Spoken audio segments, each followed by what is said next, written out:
Hi, I'm Jimbo Paris, and you are listening to the Jimbo Paris Show.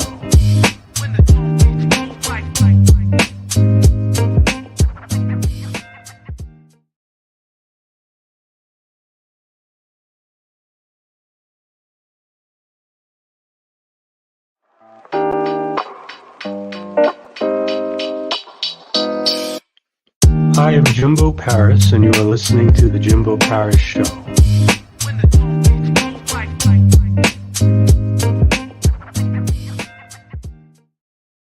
Okay. How's it going, everyone? This is Jimbo Paris. Welcome again to the Jimbo Paris Show. So today we have a special guest, Andy Hoffman. He is an instructor at Automatic Money Flow. He essentially looks at a lot of things involving finance, and he even joined the U.S. Coast Guard at the age of 21. And correct me if I'm wrong, but I believe he's been there for close to about 5 years. So he'll probably clarify that, but let's see what he has to say. This sounds like a very interesting guy. So, hey man, good to speak with you and your audience today. I'm excited for our conversation. If you want, I can just go ahead and jump into that whole Coast Guard, all of that. Okay. Yeah. So I was 21. I joined the U.S. Coast Guard because I needed a job. I was like post high school working jobs and playing drums for a band and trying to make it in Nashville or move to Nashville. No one was serious. And I was like, man, I really need like a career change. So my brother-in-law said, why don't you join the Coast Guard? And I said, what's the Coast Guard? And after a quick stint on their website, I thought, man, I'm 21 years old. I want to be jumping out of the helicopter, saving lives. And that quickly became a different reality when I got through boot camp and all of that. But I got a $4,000 bonus that just slipped through my fingers, like most probably 21-year-olds would. And so that was an awakening moment where I joke and say that, like most normal people, I went right to the bookstore and bought a bunch of personal finance books. But that was like the nerd in me coming out, I guess. So I dove in and just like went and explored a whole new world. And so I read, like Rich Dad Poor Dad and some Dave Ramsey and everything I could get my hands on. And that just opened up a whole new world of possibility for me. So what is your profession? Wow, that's a good question. So I guess you could say the easiest way to describe it would be financial coach. I'm a solopreneur. I'm running my own business. The intention is to help teach people how to automate everything in their money. So I know you're a productivity guy. And so what kind of struck me is for years, I would try to, budget or use apps or spreadsheets and all these things to really accelerate my own kind of money journey. And I'll predicate it on the idea of kind of buying my time back, giving myself more freedom, more options to get out of the corporate 9 to 5 eventually. And so I realized that it just felt so painful to start a new budget every payday. At the time, I was getting like quarterly bonuses and sales commissions, and it just felt like every paycheck was a different number. And so it was very difficult to automate. I knew that some people were able to like set up a Roth IRA contribution and just, set, hey, $400 going in every single time, every month or every other time I get paid, whatever. And having the variable income was such a hurdle for me. So eventually I discovered that there's a way to automate everything in your financial life. And so from a productivity standpoint, it feels like that's the ultimate optimal outcome, that you do something once, technology takes over and tells your money where to go for you. So that was very illuminating for me. I remember working for, the largest independent broker dealer, which is a financial firm at the time. And I would just draw this like schematic on a whiteboard in my office and showed it to everybody. It's like, can someone pick this apart? Am I missing something? Like, why shouldn't this work? So eventually I kind of did it myself.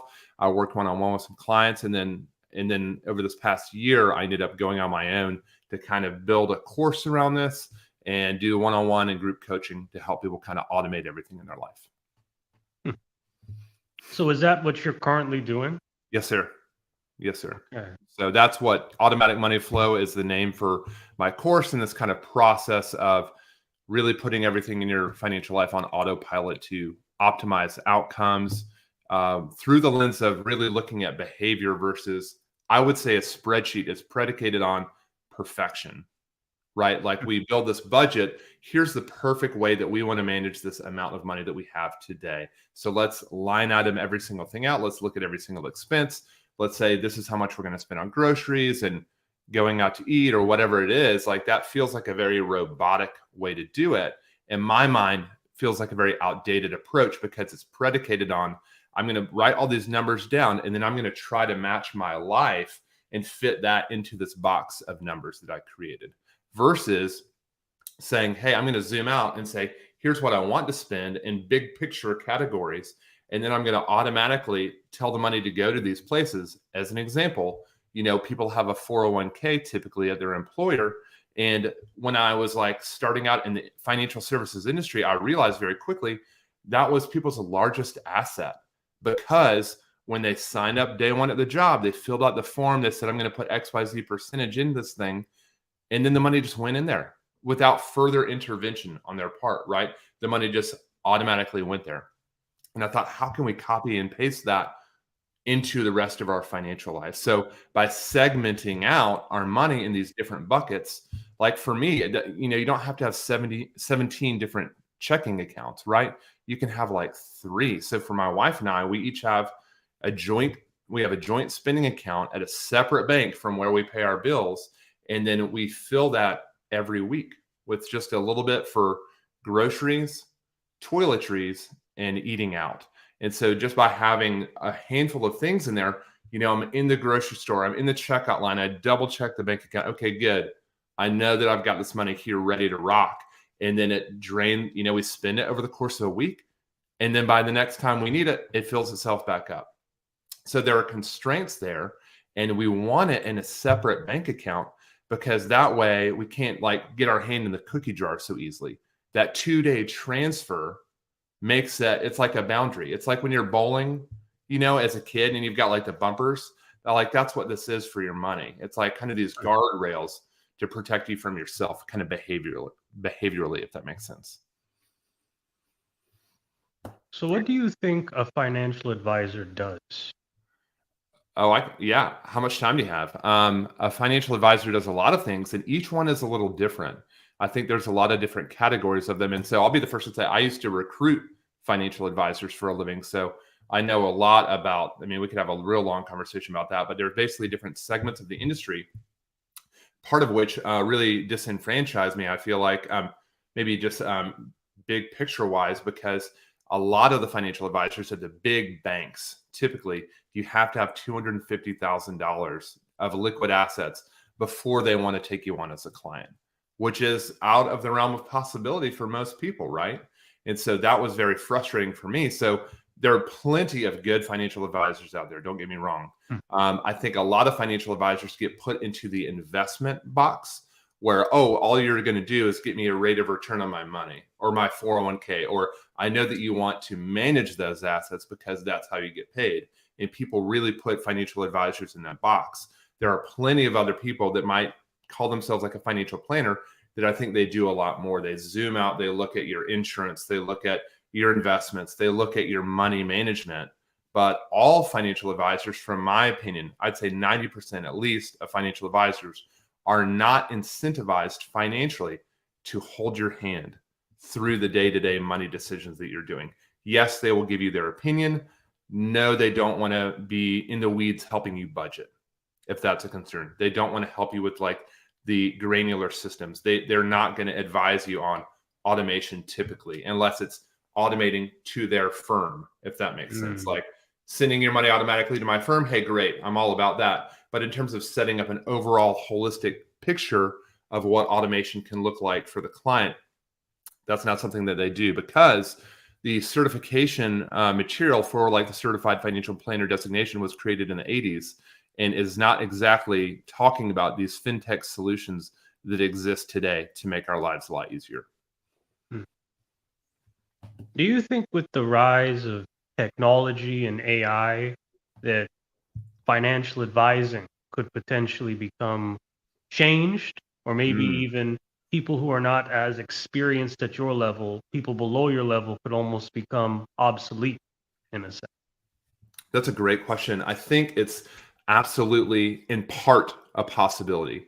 In the same way, what I think has been fascinating, like look at ChatGPT, I think has been the biggest standout as of late, that people initially thought that AI was going to take the lower level jobs. And then it went straight for the jugular for like the artists, in a sense. When you look at some of these AI platforms where you can type in like monkey riding a bicycle, flying a kite, and it instantly creates this image, it's wild, right? So there's that side of things. And then a lot of white collar jobs are being potentially taken. I feel like I saw something on social today about someone losing their family member losing a job at BuzzFeed because BuzzFeed came out and said that they're going to be rolling in ChatGPT as part of their creative process, right?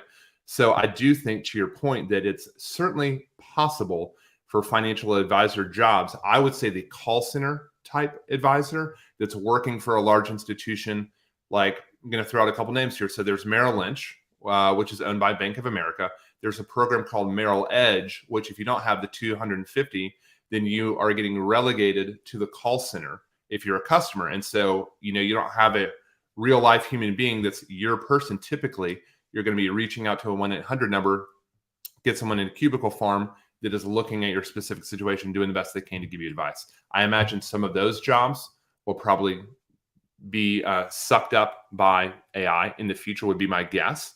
But I do think that there's something to be said for the actual relationship piece that people do want when it comes to something so personal as their finances. But from an investment management standpoint, there's already a massive rise in programs and platforms called robo advisors, if you've heard of those, like Wealthfront, Betterment. All of these institutions are rolling out their own flavor of that, which I think has been a great thing to lower the cost of admission for people, because historically speaking, to work with a financial advisor, get a portfolio, even if that's just what you wanted just like, hey, I'm a one-stop shop. I just want you to create a portfolio for me. Hey, you're going to pay 1% on that forever. And so Wealthfront came out of nowhere and did the same job for 0.25%. So a 75% reduction in cost to get a very similar result. Granted, you don't have like a human being that you're talking to one-on-one about other aspects of your life, which are oftentimes baked in to that 1% fee. If you do work with an advisor, they will typically work with you in other areas because they're managing your money, and that's how they're deriving their income. So so to get to your answer, yes, I think AI has already been coming for a lot of these jobs in various ways, and advisors are having to pivot to find new ways to create value for their clients, for sure. How would you describe your work ethic on a day-to-day basis? My work ethic on a day-to-day basis. Yeah, good question. I think for me, I really do start every single day with what is the highest and best use of my time. And so as someone who's focusing on digital content creation as a cornerstone of what I'm doing, whether that's creating modules for a course to then scale my time, because to be very frank, with what I feel like I've uncovered, especially as it relates to people that are having variable income, which now I think we can argue is more than ever when it comes to side hustles, people looking for, flexible work arrangements, the workforce changing in a way that's never done before. I feel like I really have something that I'm burdened by. And so my goal is, how can I really replicate my time as efficiently as possible to get this message out there? So that's why, we're having a conversation like we are today. That's why I'm creating reels. That's why I'm on LinkedIn and these other platforms, as well as, creating something like a course that I can help hopefully multiple thousands of people with over time, versus, I know that my one-on-one capacity is limited. Does that make sense? So I'm always looking from a work ethic standpoint. I'm working for what is the most, leveraged thing that I can be doing with my time at any given point as a single solopreneur at this point in my career. Interesting. And how do you then deal with challenging situations or stressful situations in your life? Man, yes, good question.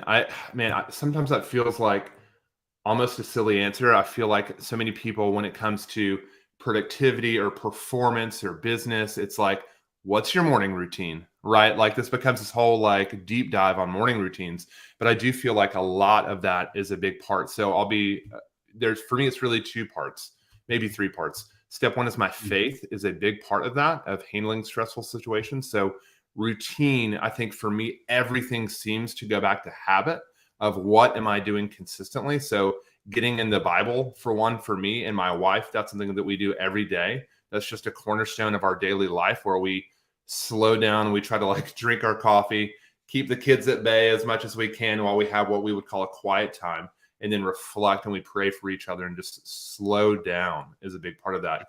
Number two is exercise. So getting in the gym has been a game changer for me, for my mental and emotional health. You know, I'm building this business and I've got two young kids who I love, who are also very extroverted.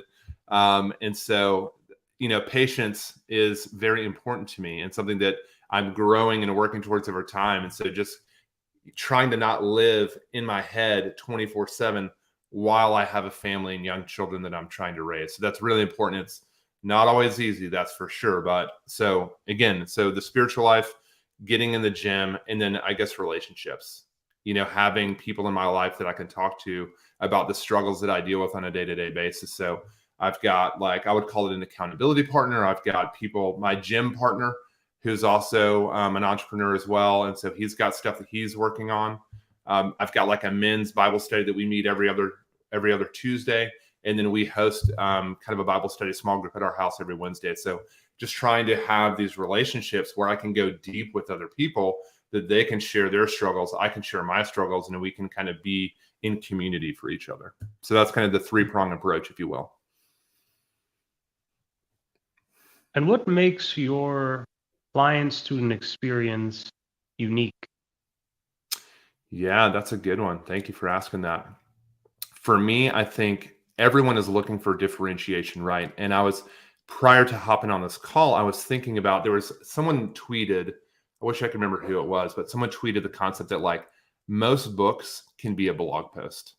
And that really resonated with me. Like I love reading books and audiobooks, especially because I can turn up the dial and do it at like 2x speed while I'm driving or if I'm on the bike at the gym. But I think in the same way, you know, with all the short form content that is just exploding, whether it's on TikTok or YouTube, creating a new business within YouTube Shorts to elevate this style of content, right?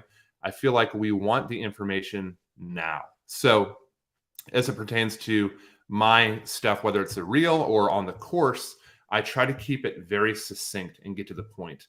I mean, I love talking about this personal finance stuff, and we could talk about all the nuanced stuff for a long time in a longer format, which I'm finally like rolling out a YouTube channel and hope to create some more long form content. But as it relates to the course, the point of it for most people is to just get you up to speed, get you the kind of, you know, Tim Ferriss uses the language like minimum effective dose, right? If you're familiar with the concept, like boiling water, right? It's 212. You don't need 250 degrees to boil water. You need 212, right? So what's the minimum effective dose for people to get on board, to get a base level of knowledge when it comes to personal finance so that they can go back and live their life, is a big way that I think about that kind of thing. Yeah, because you're preaching the idea of efficiency. You know, when I think most people think about financial advisors, they think when they work with them, they're going to have to flip their whole life around and make these massive, gigantic changes. And while that's important, you're trying to say that, you know, small incremental changes can lead to a big effect. Is that what you were trying to say? Man, I feel like, you know, I'll pay you later for that one. I feel like you just nailed it for me because I feel like I'm also a recovering perfectionist, which sounds Mm. kind of silly to say out loud, but like very genuinely, like I struggled for a long time with, if I couldn't do something perfectly, then I was not going to do it at all. Like high school, I barely graduated high school. You know, I went to like a small private Christian school and had every reason to not barely graduate. But this like idea of like, for one, feeling like my dad didn't go to college, so therefore I should go to college was very much in my ear. But I say all this to say, you know, perfectionism is something that I've really wrestled with. And even when it came to like investing my own money, of like not just the what I'm investing in, but just the dollar amounts, and feeling like, I always wanted to do more, or this concept of financial independence, or the FIRE movement, which is financial independence, retire early, which is people oftentimes retiring even at age 30 because they've saved like 70% of their income. I think this kind of comparison is the thief of joy has been a good mantra for me to like remember that I don't need to be comparing myself to other people, but like it's always a me versus me. So I say that to say that really incrementalism as it relates to money is a massive key for people to understand. And so what I love about the automation approach is you don't have to go right out of the gate and automate and save 50% of your income or you're a failure. It's like start where you are today, because the nice thing is over time people's incomes increase. And the way that I roll this methodology out is that if people are depositing their income in a different place than they might think otherwise, which I would say a brokerage account is the optimal place, so that you're depositing all of this variable income up here, and then it spills out to the bank account that you already have to pay all of your bills automatically. We know you're not writing a check to pay Netflix every month, right? So you might as well automate the rest and then have that separate account for spending, and you're halfway there. And so by doing that, this kind of locks in your lifestyle. If you've got $250 going to a spending account that's just earmarked for like the basics, like that's keeping you on a budget without you having to like pull out a spreadsheet. So by doing these things, you're going to be stacking up money in this brokerage account automatically without any additional effort. And so even if you just get started with that, over time, as your income increases, you'll have to manually make the decision to increase your lifestyle through those spending accounts and through these savings buckets that you can tack on. So I think that that is a really, it feels weird to say it like this, but like a really gentle approach versus I think a lot of budgeting gurus and, people that are really in the limelight in this space talk about you've got to have this intensity. You've got to be, voracious when it comes to managing your money and wrestle it to the ground to get ahead. And I don't think that that has to be the case. Do you have an investment philosophy? Yes. In 2 and 3 words, it would be index and chill. Which there's a Twitter handle by that name, which I love. Riffing off Netflix and chill, obviously. But the concept is that, again, with this philosophy of automation, it's really like, how can we, take these decisions that need to be made and automate the process of them? So there's a couple things that I mean when I say index and chill. So when you look at the concept of a mutual fund, which is a massive, massive improvement via what was, really the status quo, which was you've got to go to a stockbroker and you've got to like know a guy, and that guy's got to have like the hot tips on what stocks are hot right now, right? Those days have long been gone for like 30 years now. That is like very dated way when it comes to thinking about investing. The advent of the mutual fund means that you can have access to like a bundle of these stocks, because again, when it comes to a single stock, if you don't have the price that it trades at ready to rock, if you don't have $150 to invest in whatever stock, then you're not investing in that stock, period. And then if you do, you only have that $150. And so if that company goes bust, your money goes to zero. With a mutual fund, you can spend $150. You can spend $10 to get into a mutual fund for the first time. And now you have access to 100 plus different companies spread out in one kind of container that is the mutual fund. Funds are great. The challenge is when you say mutual fund, that implies typically that there's someone that's paid to like manage those companies and then pick the different companies that go into this fund, and they charge a fee for that service. Usually the average mutual fund is about 1%. Sounds like not a lot of money. Over time, over 30 years, compounded, that fee can be hundreds of thousands of dollars.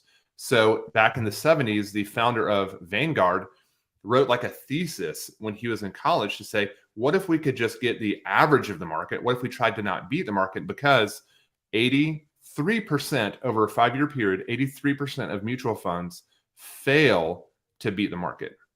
So imagine paying extra for poor performance, because no one has a crystal ball. We don't know which mutual fund, what year is going to beat the market.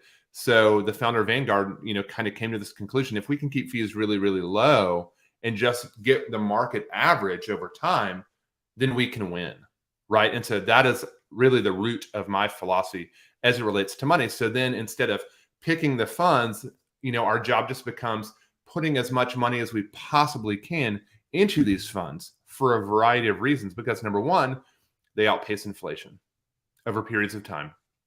Equity investments are most people's best defense for combating inflation over long periods of time. And what that does is grows our purchasing power. And then over time, the more that we grow that purchasing power, the more freedom we can obtain, the more that we're buying our time back, the more options we have. I am not an advocate for getting a bunch of money to then go buy stuff that goes down in value, like cars. And like flash culture, in my opinion, is really a stranglehold on the average person, because they're trying to live up to this image that is not going to bring them joy or peace or happiness. It's only going to perpetuate this concept of what I mentioned earlier is, comparison, right? And keeping up with the next person. And so I'm really about the opposite of that. And so index investing allows for that. There are other investments that allow for that too. But this concept of, again, automating these decisions, once you've come to these conclusions, you can say, well, I'm just going to take a certain percentage of every single paycheck and put it over here and put it in a way that's going to grow my freedom over time. And that is what gets me excited. So what was your experience when you first started to work with mutual funds? The very first experience. So check this out. So when I was in sales, right? So my first job, let's see, I was a client of a buddy of mine that was my financial advisor. We're still really good friends to this day. And I just saw his work environment, that he was going to people's houses and sitting at their kitchen table and having these meaningful conversations about helping them kind of better their life through the lens of finances. And I really liked that. So eventually he connected me with someone to put me in touch with a sales job. So I was cutting my teeth in sales, selling office coffee solutions, meaning hey, we'll bring in a Keurig or we'll bring in this brewing equipment and we'll supply the coffee and keep it clean for you. And you just pay us a monthly fee. And so I was knocking on doors, making a lot of cold calls to do this business. And my buddy, Gary, the advisor, got me in touch with his boss to try to sell them some office coffee solution. And so I'm doing my presentation and she says, have you ever considered a career in the financial services? And it was this light bulb moment, because I didn't have a college degree. I'm at a financial firm. And I was like, oh my gosh, this is my golden ticket opportunity. And so I got my foot in the door. I began to get licensed. But just in the back of my mind, this company specifically was manufacturing their own mutual funds. So they had their own private label mutual funds that did pretty well historically, but the fees were pretty expensive. And I would look at these charts and realize that I don't think they're beating this index. People were paying our clients are paying these fees. Why aren't they, beating this index? And those questions were not questions that the manager wanted me asking. You know what I mean? And so that just began this process of this slow burn in the back of my mind. And I remember feeling I'm working 70 hours a week. I'm driving all over 2 states to try to get these clients. And we're losing business to a lot of other financial planners that are doing things very differently. And so I ended up on my 30th birthday, we went to the beach for a week, and I walked in the library and this book just jumped off the shelf to me. I think it was called The Truth About Retirement Planning and IRAs by Rick Edelman. He's a very kind of high level financial advisor. And that just opened my eyes to index investing specifically, that there is another way that can keep fees way lower for the client. Anyway, it's real nerdy stuff, but yeah, that was a pretty big epiphany for me. Now, this kind of falls into, the next question, and it goes like this. How did you start planning your goals?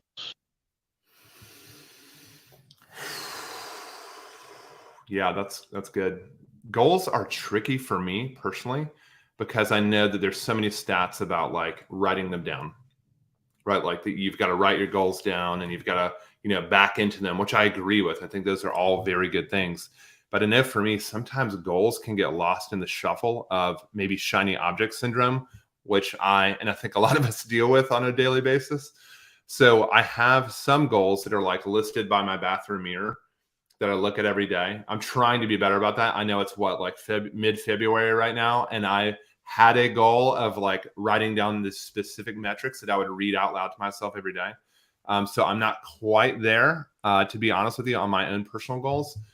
That said, I am like slowly seeing the light as it comes to habit formation over goals, I think specifically. So as an example, if my goal is to get in the gym, how do I make that easy for myself? Like, how do I turn that into a habit so then my body just kind of takes over, right? And so that has been really helpful for me specifically as I think through goal planning.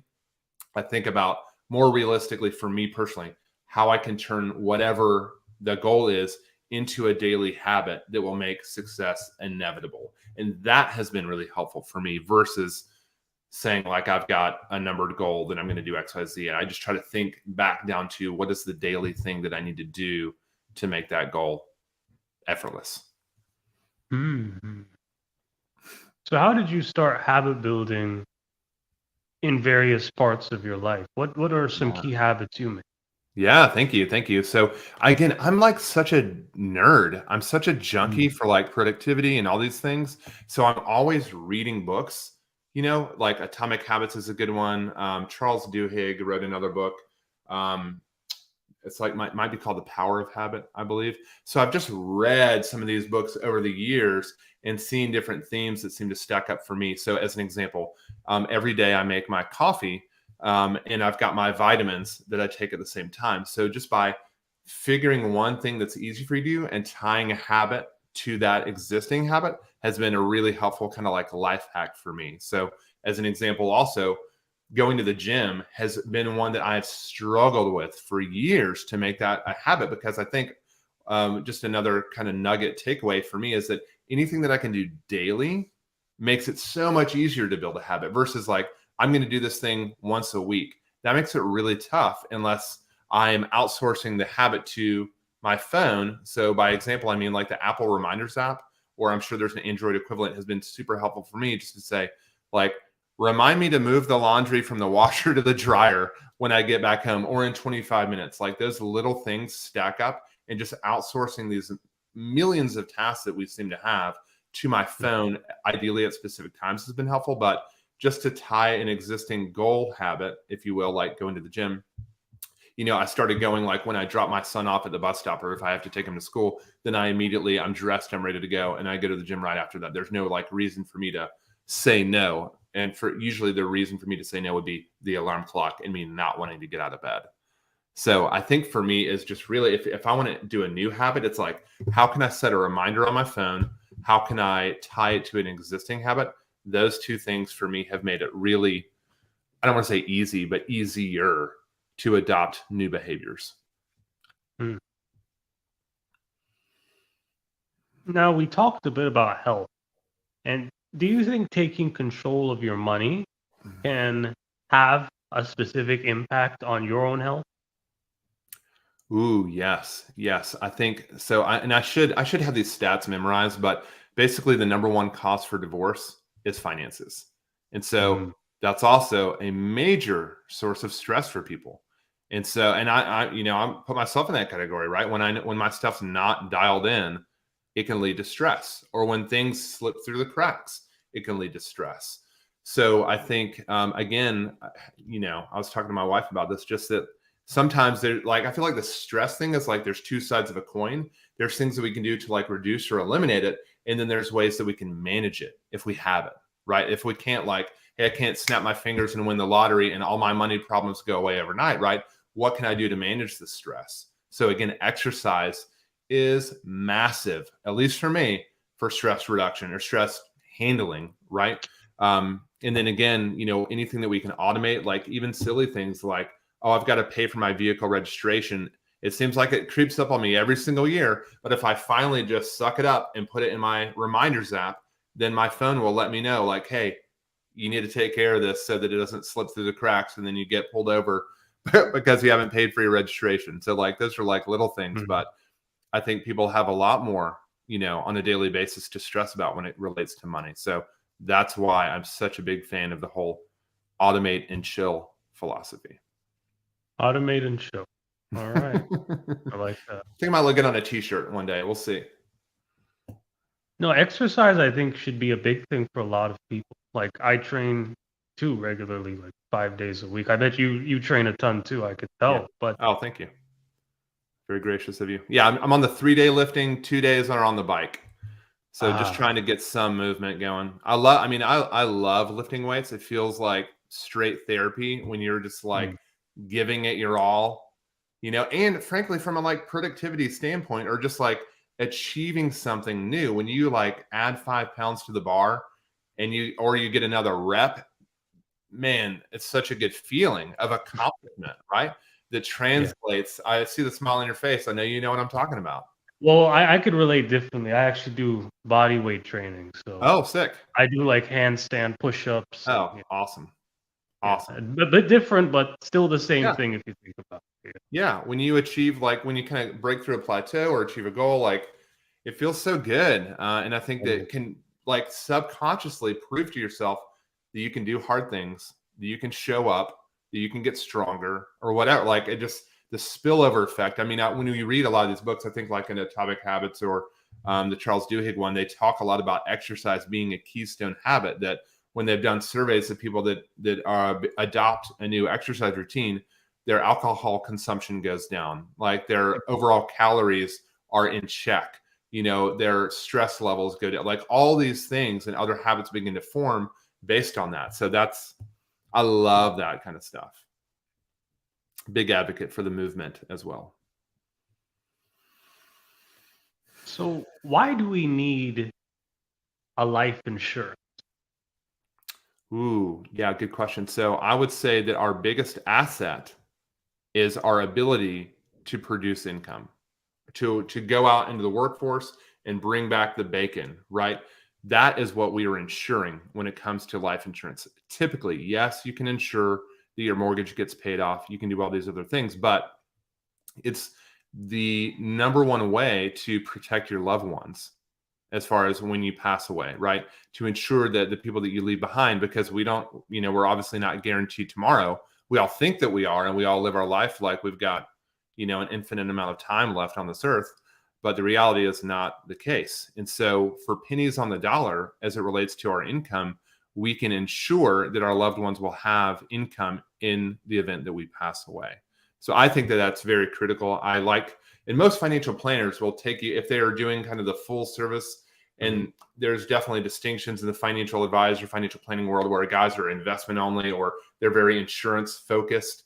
I think a mix of both is really prudent. And oftentimes, if you find the right person, they'll really and people don't like to talk about this, but they will begin with a protection first philosophy, which means evaluating the life insurance, the disability, even something as simple as most people don't know about like an umbrella policy, which is just extra liability coverage. So for $1 million, you can get $1 million of liability coverage for like 10, 15 bucks, every month. So that if someone is on your property, they break their arm and they sue you, like that's going to go above and beyond what your property and casualty or what your normal like homeowners insurance will protect you for. So all that to say, I'm a big fan of, insuring against things that would be very, very costly to insure otherwise. Like, I'm not the guy that's saying, hey, you bought a new DVD player, let's get the extended warranty. I think that's probably a waste of your money, when it comes to small items like that. But if you can insure against the big things, death being the biggest of those, that would be a financial travesty for most families. I think that is money well spent. Mhm. Okay. And what are the ways that you could save money? That I personally save money or that I can help people save money or both? I'm thinking a little bit of both. A little bit of both. Yeah, I mean, I think frugality gets a bad rap sometimes, but I think again through my lens of like kind of a Christianity meets minimalism meets Fight Club, if you will, that Mm, we buy a lot of crap that we don't need that doesn't positively impact our happiness for more than like a few moments. You've bought something, I'm sure, that you realize it becomes the new normal for you, or it becomes like the shine wears off pretty quickly, they say. So I'm just a big advocate for intentional living. And I think by nature, you reduce spending, AKA saving money. So there's like a little silly saying that I like to say. that like you're only saving money if you're saving money. So Mhm. what I mean is we are like brainwashed into believing that a sale saves us money. A sale does not save us money. It might in the, immediate reduce our spending, but saving money only happens when you move money out of your checking account into a savings or investment account, not when you just spend less, if that makes sense. Like that is saving money, right? And so I'm an advocate for making those decisions and automating them. And then with whatever you've designated to spend, go for it. I think we all need some of like this blow money or fun money or whatever you want to call it. So I think I loosely mentioned earlier that my wife and I have like a joint spending account that we use for like the main family, like going out to eat groceries, etc. But then we each have our own spending account that's just really, for lack of a better, like blow money, right? I think that acts as kind of a like behavioral release valve, if you will, so that we're not like, oh my gosh, we have all these financial goals that are happening and we can't like have any fun. Like, don't spend your money on that. We don't want to live our life like that. So for me, that money goes to like grabbing a beer with my friends. My wife will like squirrel hers away and go on a Target run, is kind of like her typical thing. So I think for me, everything goes back to intentionality and just being real with myself. And I get caught by the shiny objects, as I mentioned. We're all getting served 5,000 ads every single day for a bunch of crap that we don't need.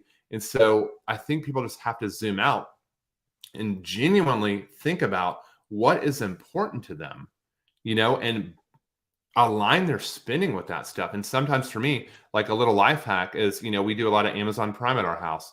But one of the life hacks I employ is if it's something that I want, I'll put it on a wish list. I don't buy it right away. I'll just let it sit there and then I think about it, because oftentimes the urge will pass, or I'll think about, do I really want this? Like Mhm. I'm a big nerd as it relates to like coffee gear. And so I've had this like $345 coffee grinder sitting in my wish list for weeks, because I'm just like, do I really need to upgrade my coffee grinder right now? My wife would say no. I'm like ready to do the thing, but we'll see. I'll get there eventually. But so just some of those things of like slowing down, leading with gratitude is another great one. Like, you know, as Americans, like, again, we're on one hand, like looking at Instagram or social media, comparing our lives to people that are, shredded with six packs. They have perfect everything, or so it would seem. And come to find out, maybe they're not as happy as you might think they are, via the gram. But at the same time, like, we live in a nation that's really, really wealthy as it relates to things that in the third world are like a dream, like running water, a roof over our head, a vehicle to take us wherever we want to go, theoretically, whenever we want to go, right? So it sounds kind of trite sometimes to talk about it that way, but I think the reality is when we reflect on all of the things that we do have, all of the things that truly make us happy are typically not things that can be purchased with dollars, right? Relationships. I think exercise, like when you talk about gratitude in our bodies, that you and I can go do an exercise and hopefully be relatively pain-free afterwards, right? Like that in itself is a really big blessing that most of us take for granted until if you pay attention, I'm 38, and if you pay attention and see elderly people that are struggling to get around, we take it for granted every single day, right? Anyway, I mean, I feel like I'm on like a tirade over here, but I just think that so much, if we can root our lives into gratitude and worry less about the new car that's going to plummet in value, that's going to be keeping us in bondage for the next 5 to 6 years as it drops like a rock in value, things like that. If you can break that cycle and get out of that and just retool your money and your desires, which feels like you have to do on a daily basis, if I'm frank, right? Like, I'm seeing the same ads, right? We're all having the portal to all these things that are beckoning for us to spend our dollars on.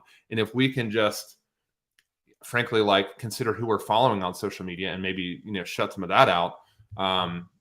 Yeah, I feel like there's only so much that we can do to eliminate the stuff that we're seeing, but the rest of it is just, I think, being rooted in gratitude and certainly some life hacks around, keeping us from ourselves behaviorally, but man, it's a soup, right? There's a lot It's a long conversation we could have around this. Hmm. An interesting conversation too. Thank you. So we talked a lot about saving money. How do you manage debt more effectively? Great question. I think a lot of people are struggling with credit card debt. Mm. And I think it's so easy because, statistically speaking, we spend up to 18% more when we swipe a credit card than with a debit card. It's easy for the credit card company to tell us that, oh, well, we get all these protections and we're not liable for those dollars, but they will still want us to pay the bill at the end of the month if it's a non-fraudulent charge, of course. And so we tell ourselves these things that make it very easy to swipe the plastic, and then we're paying for it for a long time coming. And so the irony is, and I'm not trying to beat anybody up here, but the irony is that the credit card company, like, we will absolutely sign off on the dotted line to pay 18, 20, 28, 30% to borrow money that we probably mostly have. I think people get started thinking like, I'll just keep it as an emergency. And then you swipe and then something happens, you get laid off or something else. And then before you know it, you're racking up this credit card debt just to like go out to have dinner. And I think that that's a really dangerous cycle. So all that to say, I think people need to stop in their tracks and stop the bleeding first. Sometimes people recommend like putting it in a plastic bag and put it in the freezer. I think that might be a little extreme. I mean, you can just cut up a card. Like, the credit card company will send you another card, I promise. So you can just cut it up. But the point is, I think just removing the temptation. I mean, we have like a sock drawer that we put like an extra debit card in or a credit card in. And so for a lot of people, when it comes to maximizing or, managing the positive side that you can benefit from, like raising your credit score and things like that, is just setting up some bills on auto pay from a credit card. You can have multiple cards. If you're churning the cards, if you're trying to get the miles and bonuses, you can absolutely do that, but do it with your bills. That way your spending is not, you're not tempted to overspend up to 18% just for the convenience factor of having a credit card or the allure of points. Again, to pay 30% to get 1% cash back. Obviously the math doesn't work on that, right? There are definitely people that make it work, that pay the balance off every month, and they're like crushing it with cash back and with points, and my hat is off to you.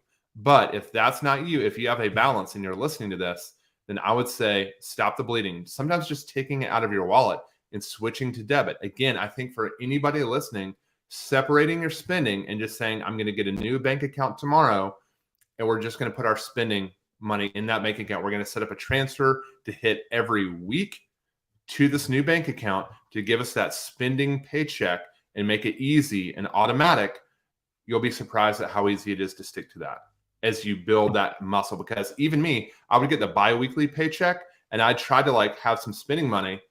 And even a 2-week period, it just felt like pulling teeth to get me to have like the good behavior necessary to like wait until that next cash infusion came. Because you go into a long week and you have some fun, and then later you're like, where'd the money go? Right? But when you do it every week, you're like, I just have to, worst case, brown bag it to work, pack my lunch for a couple of days until that money is coming right back at you. So all that to say, I think credit cards, you got to be really wary. But when it comes to debt repayment, thankfully, you can automate that too. It could be, you're doing kind of the Dave Ramsey debt snowball, where you automate the minimum balance for every card you have, and then you just take extra and put it on top of the card. Pick one, usually the debt snowball, right? You're going to go with the lowest balance, which makes a ton of sense behaviorally. And then you just attack that one. And so you can automate that extra payment too. It doesn't have to be one of those things where it consumes your whole life and now your identity as a person is paying down debt. Like, it doesn't have to be that way. You can automate it all. You can go live your life and maybe spend that extra like bandwidth and mental energy to increase that income and increase that payment and get out sooner. Or I think a lot of times, Jimbo, people get into debt because they don't have savings in the first place. And again, in my opinion, if you've got a savings account attached to a checking account at the same bank, no wonder you're having trouble saving money, because the barrier between the two is almost invisible. With one click of a button, you can drain that savings account when you want pizza on a Friday night. We've all done it, right? We've all done it.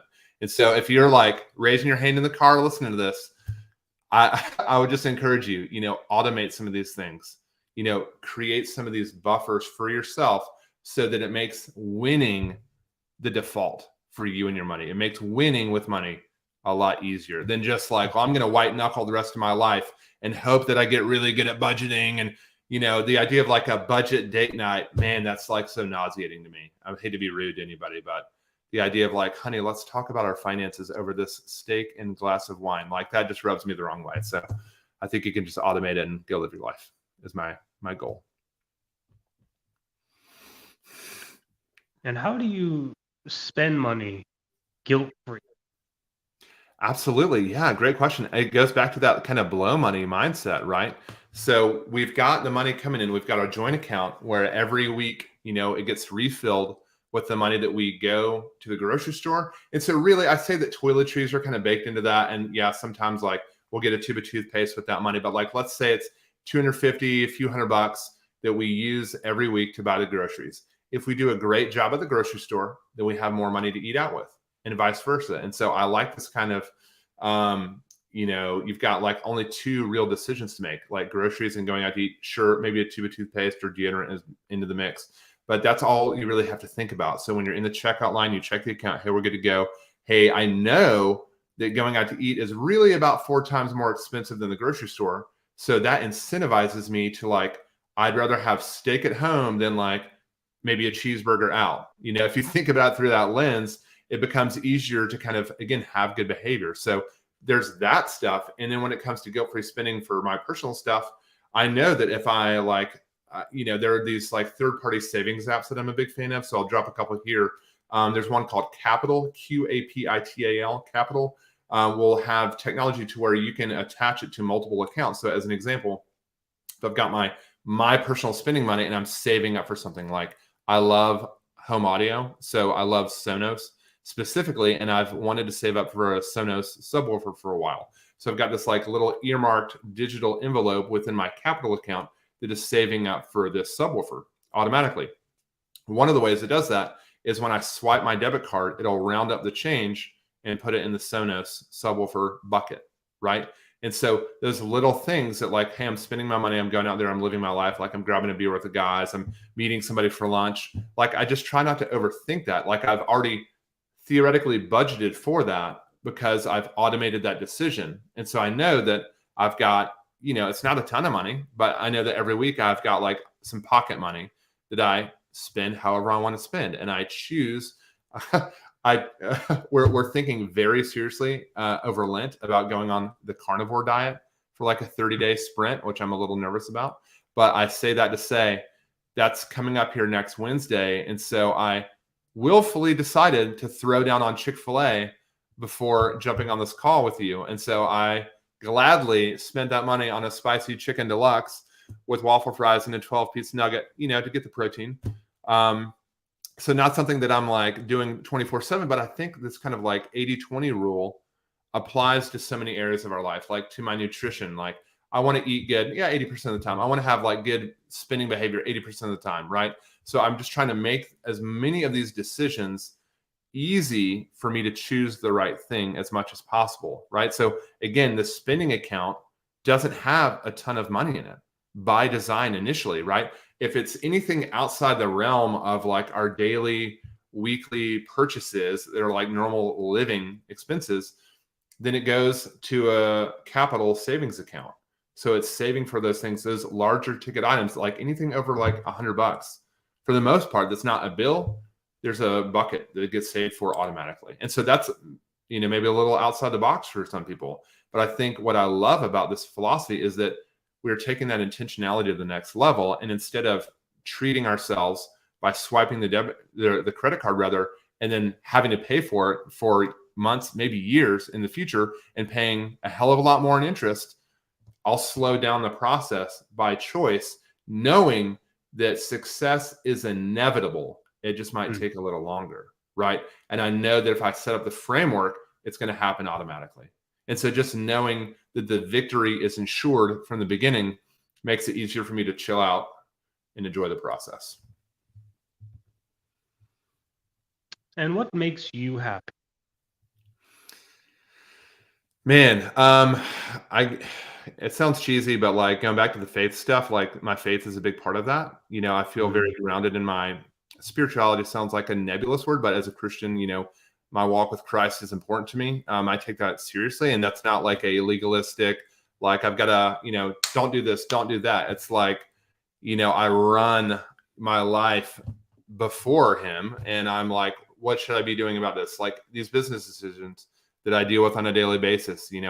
I'm trying to make progress in these areas of my life, whether it's my relationship with my wife or my children or my friends. So I think that's a big part of it for me, is like leading with that and looking through that lens with the majority, if not every decision that I make in my life. Seriously. That's a big part of it. And then I think just doing those habits that we talk about, like the exercise, like that makes me really happy. It's taken me years. It's taken me years to get there, but it has been worth it, to not just from like a, overall health standpoint, but going back to the keystone habit thing that we mentioned, right? Like I think truly the exercise is one of those things that has so many different benefits that I've just really enjoyed the process, like the mental health, the emotional, obviously the physical. Those benefits are very, very huge for me. So that, and having, for me, time freedom is very important, and the creative freedom to do the things that I want to do. So really having this conversation with you is super life-giving for me. I love talking about these things, like how can we help one another? How can we better ourselves?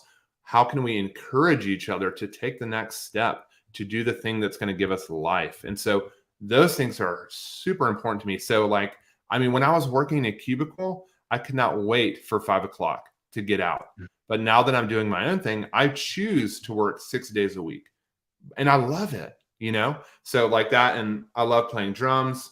That's a big one for me. That's a great stress reliever, and also that creative component to where I'm able to, within the confines of the drums that I have in front of me, there's a certain amount of creativity that I have. That's not like the same way of like looking at a blank sheet of paper and trying to create something from nothing. That's not my jam personally, but yeah. So just like relationships, like it really goes back to the basics for me. Relationships, spirituality, taking care of myself, doing things that are life giving. Things that I can progress, that I can improve, like learning. As silly and nerdy as that sounds, like really a huge life hack for anyone listening is like if you can just trade some entertainment for learning, game over. Like you're done. If you can find things that you get excited about and that like get you fired up, man, if you can explore that, it's awesome. Really life giving. mm, excellent. And I think one of the last few questions I have to ask you is, do you have any tips on how to invest wisely in your life, especially if you were to give advice to your younger self? Yeah, man, I just think that incrementalism has been for me. And again, everyone's different. Like the perfectionist in me, I wish that I knew sooner that I didn't have to, excuse me, have it all figured out. Or that kind of fear of failure, the fear of messing up, the fear of maybe disappointing somebody, that you can just, choose. You have so much autonomy in your life, and you can choose to explore these things that light you up, and that you don't have to have it figured out. Like again, I'm 38 years old, just starting a business, and I'm really loving the journey so far. And so I guess just allowing people to be easy on themselves, allowing yourself to make mistakes. I feel like when you grow up and go to school and get in the corporate world, if you go that route, like you feel like you can't ever make a mistake. You feel like you are under the microscope. And I know I felt that way. And so just when you're doing your own thing or choosing what to explore in life, just I think I heard this maybe even today, like you win or you learn, and if you can adopt that mentality, it's so liberating for people. So I wish I had a better grasp on that sooner. And how can people reach you? Yeah, thank you. I'm on all the social, I mean, gosh, the majority of the socials. So I'm on, that's the main website is andyhoffman.me. If you want to get in touch, there are definitely ways to reach out to me directly there. I'm on Instagram and YouTube at Rogue Finance, or rogue.finance on Instagram. And then, I'm on, you can see the socials down below at the bottom of this page right there, right? So I'm on LinkedIn, posting every Monday through Friday, and then Facebook as well. So there's that. Yeah, I mean, that's kind of the main thing. I'd love to have a conversation with you. And, I think I see stats like all the time, Jimbo, of how half of Americans are living paycheck to paycheck. And so it doesn't have to be that way. Budgeting's been around long enough. You would think if it's working as well as everyone says it does, then we wouldn't be in this predicament. Obviously, there are other economic factors at play here. But yeah, the reality is we can take control and we can make changes that are beneficial, that don't have to be like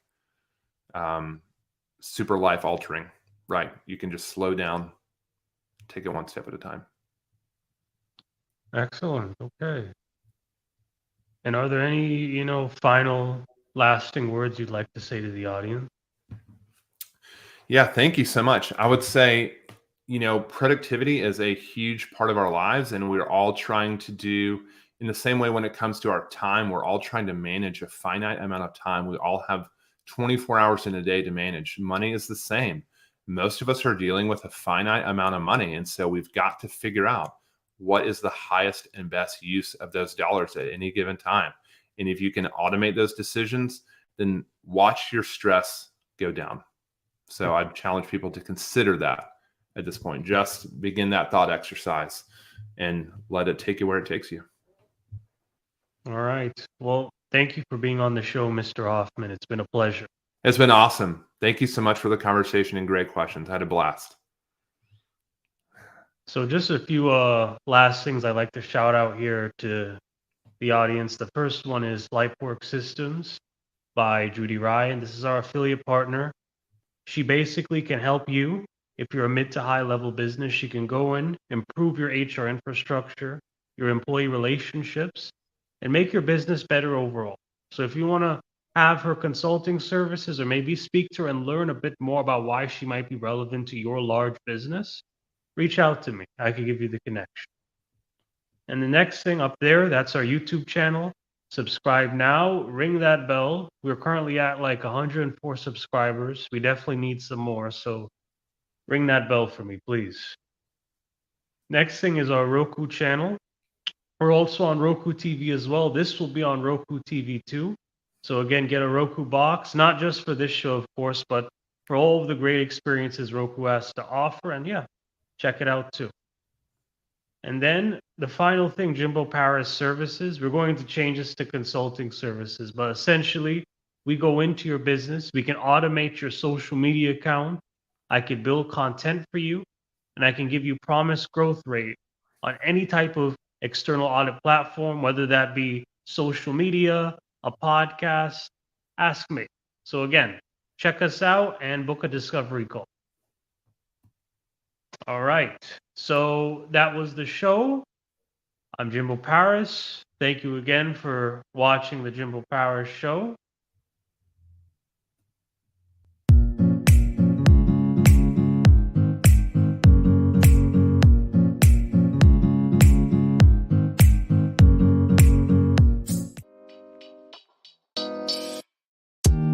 Thank you for listening to the Jimbo Paris Show.